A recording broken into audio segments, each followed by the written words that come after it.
Maaari bang tumayo ang lahat para sa ating pagbungat na panalangin? Sa ngalan ng Ama, ng Anak, ng Espiritu Santo. Amen. Lord, salamat po sa biyayang ipinakaloob nyo sa amin at salamat din po sa paggabay nyo po sa aming araw-araw sa lahat po ng aming ginagawa. Sa ngalan ng Ama, ng Anak, ng Espiritu Santo. Amen.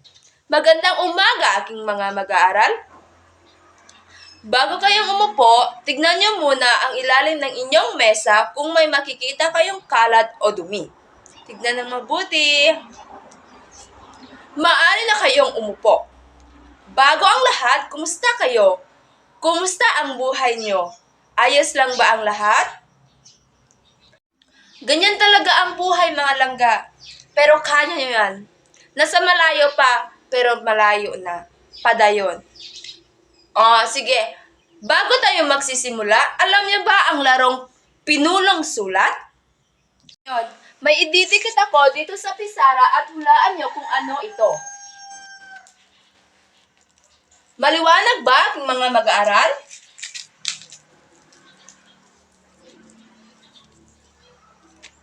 Handa na ba?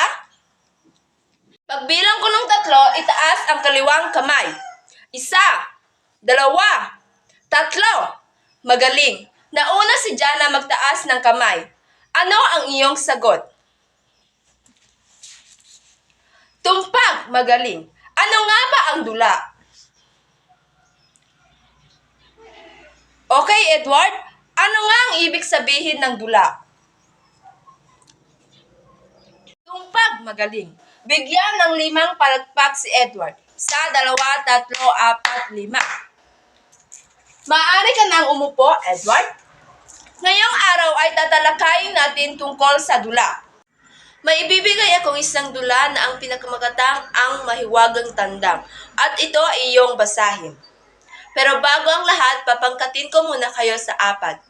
Edward, kayo ang unang pangkat. Jana, kayo naman ang ikalawang pangkat.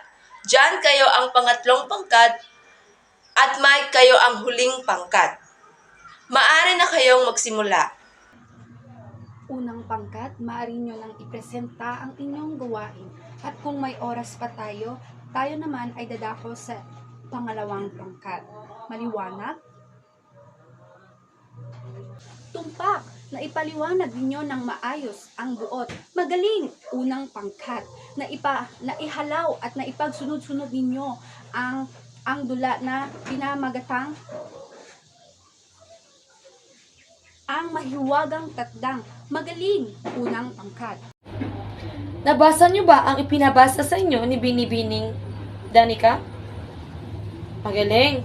So ngayon, ang unang pangkat, ipapaliwanag niyo sa akin ang buod ng paksa. Maayos niyo ipapaliwanag sa akin. Sige, unang pangkat, maaari ba kayo pumunta sa harapan? Magaling! Okay, sa lahat ng grupo, sa inyong nabasa na dula, kung kayo si Rasan, ano ang gagawin nyo pagkatapos nyong pagalitan? Anong aral ang dapat na gawin? Binibining Jana, maaari ka bang tumayo? Tumpak, magaling Jana. Ngayon, papasok. Si Tinor Haliza ang inyong huling guro. Okay, class, dahil sa wala na tayong oras, ang pangalawang pangkat bukas na lang mapresenta at ang pinagawa ko sa inyong dula bukas na lang may sasamit. Malinaw ba? Okay. O sige, paalam na aking mag-aaral bukas muli sa ating pagkikita.